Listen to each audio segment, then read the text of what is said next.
ঝাঁ চকচকে নিউ টাউনে অনুপ্রবেশকারীদের ঘাঁটি, নাকের ডগায় বাংলাদেশি অনুপ্রবেশকারীরা, কিন্তু কিছুই জানে না সরকার, কিছুই জানে না পুলিশ প্রশাসন।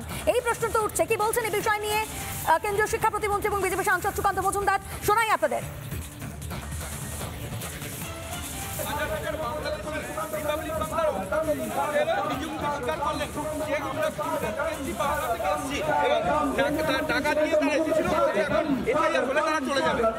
দেখুন, এরকম বহু জায়গায় আছে, হাজার হাজার বাংলাদেশি মুসলিমরা এসে বাংলাদেশে থেকে এখানে ঢুকেছে এবং তাদেরকে সিপিএম এর সময় সিপিএম আর এই সময় তৃণমূল কংগ্রেস তারা এদেরকে আশ্রয় দিয়েছে এবং আশ্রয় দিয়ে এখানে একটা ভোট ব্যাংক তৈরি করে রেখেছে। সেই ভোট ব্যাংকটা ভেঙে যাচ্ছে বলে এসআইআর নিয়ে এত লাফালাফি।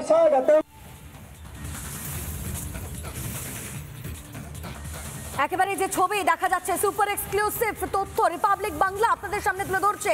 নিউ টাউন, ঝাঁ চকচকে নিউ টাউন, যার বলের পিছনে একটি বস্তি, আর যে বস্তির নাম মাসুদ বস্তি।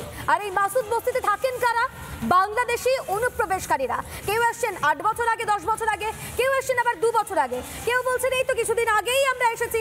শুধু এই বস্তিই নয়, তারা আবার বলছেন আরো অনেক বস্তি রয়েছে। আরো তথ্য তুলে ধরবেন আমাদের প্রতিনিধি পিঙ্কি। দেখুন,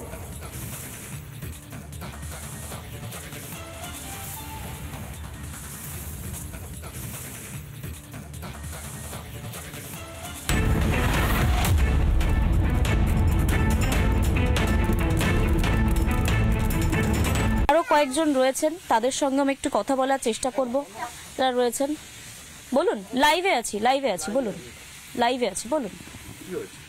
আসলে আমরা এখানে এসেছিলাম কথা বলতে, যে বহু মানুষজন এখানে থাকছেন, একটু কথা বলতাম। দেখো, একদম সুচিতা, তুমি একদম লাইভে তুমি দেখতে পাচ্ছ সেই ছবিটা। না, আমি জাস্ট এইটুকু জিজ্ঞেস করতে এসেছিলাম যে না, আপনি কথা বলতে পারেন। দেখো, আমরা শুধুমাত্র কথা বলতে এসেছিলাম যে এখানে যারা রয়েছেন, এখানে যারা থাকছেন, কোথা থেকে তারা আসছেন, কোথা থেকে এলেন, কিভাবে বর্ডার ক্রস করলেন, সেই বিষয়গুলোই কিন্তু আমরা এখানে জানার জন্য এসেছিলাম। দাদা কোত্থেকে এসেছেন? মুর্শিদাবাদ। কি শাল বিক্রি করতে আসেন? আমি বিজনেসের মধ্যে আছি, এখানে অনেকদিন থেকে 4 বছর থেকে আছি। আচ্ছা, মানে কতদিন, বহুদিন ধরে আসেন? কিন্তু আমি এখানে বহুদিন নয়, কিছুদিন থেকে আসি। শাল নিয়ে? হ্যাঁ, এইসব মেয়েদের কাপড় জামা নিয়ে। একদম কিছুক্ষণ আগে আমরা দেখছিলাম এক ব্যক্তি আসেন এবং কার্যত থ্রেট করতে শুরু করেন, ক্যামেরা নামা বলে। এবং অদ্ভুতভাবে তারপর যখন আমরা তাকে বললাম যে আমরা লাইভে আছি, এবং সঙ্গে সঙ্গে তিনি সরে গেলেন। কিসের ভয়? এই যে বস্তি, যেগুলো এতদিন পর্যন্ত হিডেন অবস্থায় ছিল, কার্যত যে বস্তি আমরা এই মুহূর্তে দেখাচ্ছি, এই পুরো যে জায়গা অ্যাসবেস্টারের শেড দেওয়া, এই বস্তিগুলো যেখানটা রয়েছে, সেইগুলো কিন্তু আমরা এই মুহূর্তে দেখাচ্ছিলাম যে কিভাবে বর্ডার ক্রস করছেন কিছু মানুষ।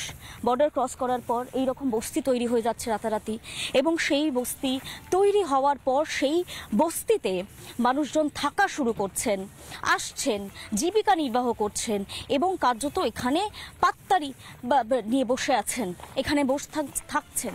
এবং কিছু মানুষ যারা আমাদেরকে কিছুক্ষণ আগে থ্রেট করছিলেন ক্যামেরা নামা বলে, তারাই কিন্তু পিছন থেকে আসলে কি তাদের সমস্ত আশ্রয় দিচ্ছে, এই প্রশ্ন এই মুহূর্তে রিপাবলিক বাংলা করছে। আরও এমন বহু বস্তির খোঁজ আমি আপনাদের দেব। ক্যামেরার সঞ্জয়ের সঙ্গে পিঙ্কি, রিপাবলিক বাংলা। নানা ধরনের কন্টেন্ট দেখার জন্য লাইক করুন, শেয়ার করুন আমাদের ফেসবুক পেজ, সাবস্ক্রাইব করুন আমাদের ইউটিউব চ্যানেল।